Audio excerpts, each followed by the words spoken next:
Alrighty. Oh yeah, you know what car we're in. Here we go. Sir. Oh god. Oh geez. Step one, take everything out of your pockets. No wallets, no extra keys, no cell phones. Oh, we're getting way too big for this car. Everything comes out of the pockets for these extra... Who is driving this car, lads? Midget.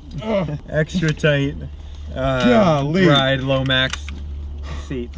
Yeah, that probably answers one of the questions. What kind of seats are these? Bride low max seats. They're bolted straight to the floorboard. So that's answer to question one. So basically you get the point of this video. We're going through and answering all of your guys' questions that you asked us a few weeks ago. You're an idiot. You didn't grab the keys off the top of the BMW, off the top of the thing. So the way this game's gonna work, Christian's gonna be driving. I'm just gonna be firing questions at him. We'll chime in, bounce off each other, and this build. We will go talking about it. So starting way back in the beginning, one of the biggest questions is, where'd you get it? How long ago did you get it? How much did you pay for it? All that stuff. So let's go through that. About 3 or 4 years ago, we were coming back from a summer trip, and we were in North Dakota. And we were just searching Craigslist 944 turbos. Up comes this one from 1988, this white one. It was located in Wisconsin. Wisconsin. So we're like, well crap, that's like right on the way home. We're like, do we need another 944 turbo? No, at that point I think we had 3? Yeah, we had all 2 944 turbos and the 1 NA. You guys never met the NA. It was a 1984 NA, non-turbo. So we're like, do we need it? No. But we're like, it's so cool. Do we want it? Do we want it? Yes. Do we think we can make a buck on it? Was one of the most important questions. Was it cheap enough? So we got to this dude's place in Wisconsin, and we're like, here it is. So the whole question of, did you do the swap? Was it already done? Okay, let's go through that. So it was a halfway done V8 swap build. It had the whole kit installed. It had the engine pretty much ready to go. It was running, so it was a great car. Yeah, it ran well. Everything worked out pretty well.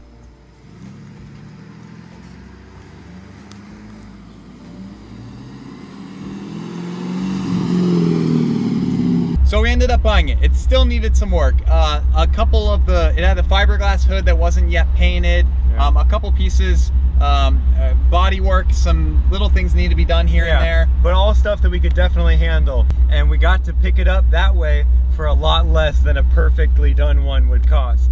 Right. So that's why we picked it up for under 8 grand, close to 7 grand. I would go closer to the camera if you could see me and just stare at you. Under $8,000? That's a good deal. Yep. So now let's get to the not so great part, because you guys are going, $8,000, what the frick is this? That's like cheaper than a base 944 turbo. Yep. All right, so all was good. We drove it for quite a while. We drove it all the way home to DC. We're like, screw it, we're just gonna drive it all the way 1,000 miles back home in like one day. So everything worked really well for a while, until one day Christian was driving it, and what happened? Early morning, we were giving it the daily driver roll for a bit, and it was freezing cold out. One of the coldest days that we've had here, probably close to right around 0 degrees. I wasn't paying attention to the temperature gauge like I should have, because it's actually relocated down here for this swap. You don't use the normal gauges anymore. Yep. And so it kind of slipped my attention. And basically it was pegged all the way past 250, and we're like, crap. And then within minutes, head gaskets blew. So that's not good. So again, long story short, we tore it all apart. I'll be putting in pictures throughout this video of what we're talking about. He tore it all apart over the winter, had it in pieces and pieces and pieces. Again, I get kind of lost when I see that stuff and go, what the heck is he doing? But he knew what he was doing. And you know, the whole like, while you're in there, while you're in there, it started life as a base LS1, right? Okay, up come what? Cam, custom sport cam. So pretty much I came to the conclusion that I found that it was actually quite easy to make power out of these engines. Stupid easy to make power out of LSs. So even with it not being turbocharged or anything, you can still make it work. So the basics that you do on this engine is a cam, heads, and an intake. And mess with the exhaust a little bit. And free up some airflow. Yep, and definitely the exhaust. So that's what we did. I bought LS6 heads. They're called 243 heads. And I bought an LS6 intake. And I bought a cam that's a little beefier than a stock LS6. Than a stock LS6 cam. So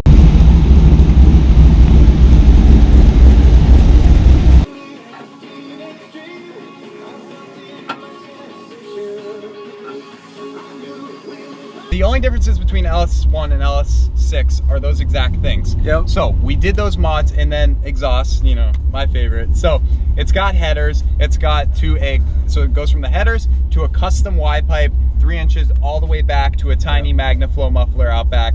Otherwise, it's all straight pipe. No. Pretty unrestricted.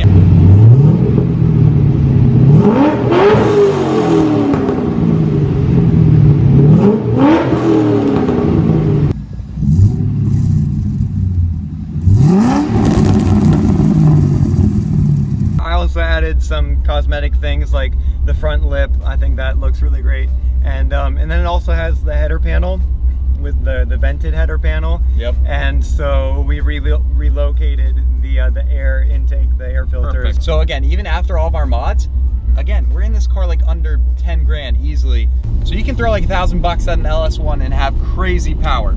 So that's that. We're in it under 10 grand as it sits right now. Well under 10 grand. Yeah, well under 10 grand. So it gives you guys an idea. Like, people think this car is like 30, 40 grand or something. No, it's not. And it's a freaking monster. It is a monster. You guys saw it pull on the Lamborghini. Yeah, it's insane. We still got to do an official race between all the cars, but anyway, let's get into some more questions. What rims are on it? Okay, a lot of people ask that. They're modern Porsche Turbo 2s, right? Turbo 2s? Yep, yeah, there's the Turbo 1s and these are the Turbo 2s. On Panameras, Cayenne, stuff like that. You've seen them around. Yep. Okay. And 911 turbos. How many cup holders does it have? Zero. What transmission's in it? It's got the stock Porsche transmission. It's a lot like a Corvette, like the engine came out of. It's a torque tube to the stock transmission, stock differential back there. It just bolts up to the bell housing with an adapter plate. From 1988, stock. It's stock. Like I mentioned that in my last video. It's meant for like 180 wheel horsepower, not 401. That brings us into our next question. How much horsepower does it make? If you guys haven't watched the dyno video, which was a great video, it puts down 401 at the wheel.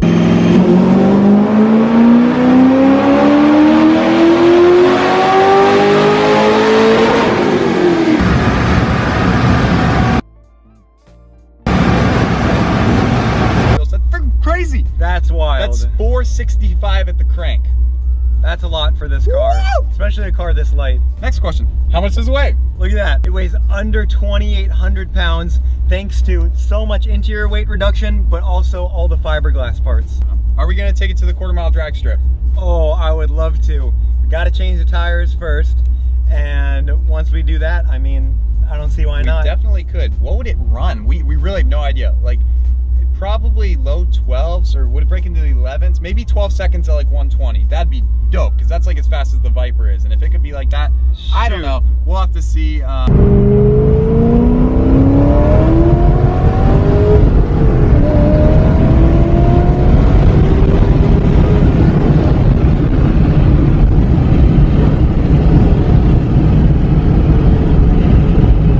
Why is the old motor not in there? Why is an LS in it? Well, the previous owner, he had a 3-liter stroker motor in it, and it blew up. So he's like, screw it. Are you ever going to supercharge it to turbo it? Whoa, it's already too fast. Boy. Yeah, no, I don't think I would trust the transmission, the differential, just all the stock components back from '88 with a supercharger. Or you never know. Comment down below. What do you guys want? I think other of our cars would be more ideal for that. Okay, okay, let's talk about it being a death trap for a second. All right, I want you guys to know this. There is no ABS on this car. There is no power brakes on this car. There's no power steering. There is no dynamic stability control. There are no driver assist. There are no airbags. Yeah, so there's no nothing. There's nothing. What suspension does it have? It has the stock 944 turbo suspension. This is turbo components, so it's got beefier springs, beefier shocks. Yeah. I believe it has the M474 package, which comes with sport shocks. And a lot of you guys ask me, like, oh, what car do I do the swap on? Do it on a turbo shell. Find a turbo. Do not start on an NA, or else you'll end up upgrading all the stuff in turbo spec so many things are beefed up. The brakes, the transmission, the suspension, all go out that way. If you guys didn't see in one of the previous videos, we found out, unfortunately, Ellis has an open diff. God darn it!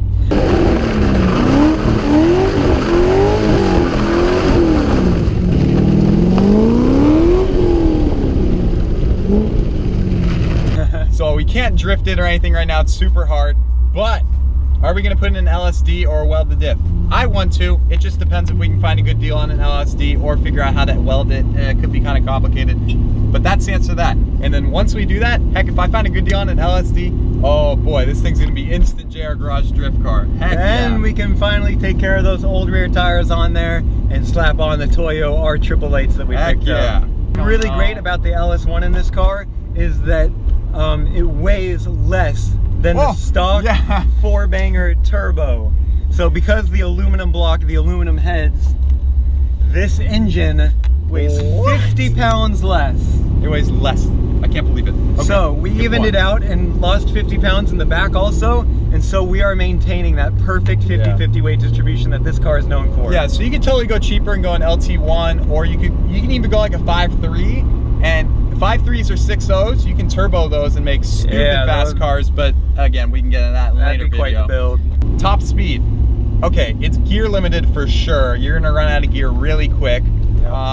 It being what, 160s or something. You can put in an NA fifth and get it up to like 175, I think. Yeah, you can put in a longer fifth gear from another 944. But this thing would haul going all the way up until there. And then once you get going that fast in a car from the 80s, oh god, this car gets sketchy. It's really sketchy. It'd be concerning. Why do you call it Ellis? Come on, guys.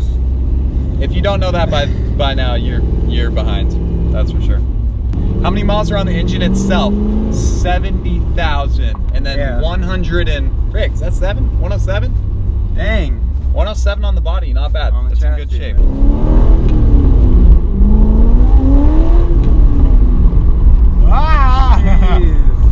God! I thought those tires would be warmed up by now. And now it's like, what, half throttle or something? Yeah. Like, it's ridiculous, this car. Ridiculous.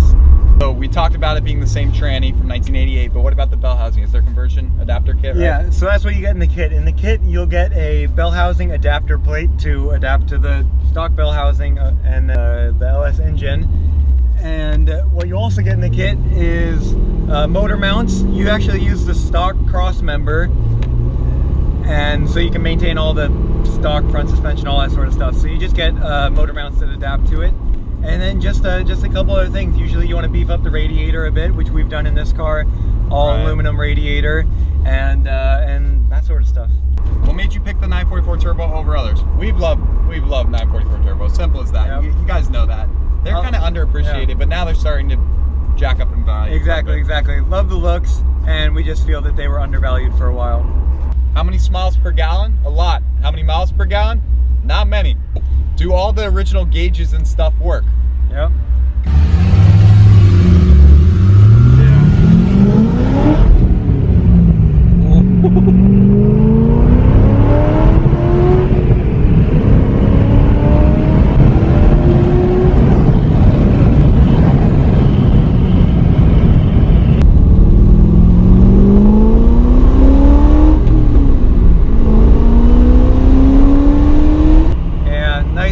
Tires. The Turbo 2s are 8 inches in the front and 10 inches in the back. Alright, so it'll be a little third gear roll here.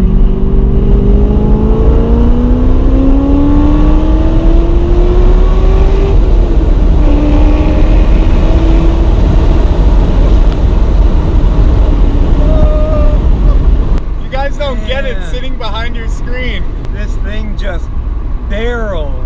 My goodness. No, it's scary. It is scary fast. All right, I think that concludes our Q&A fun day today with Ellis. So I hope you guys enjoyed that video. Comment down below what's your favorite thing about Ellis, and like the video if you enjoyed it. Subscribe if you're new on the channel. We make a ton of videos with this car and it's a whole bunch of fun. Thank you so much for watching. See you in the next one. See you later. Say that it feels right.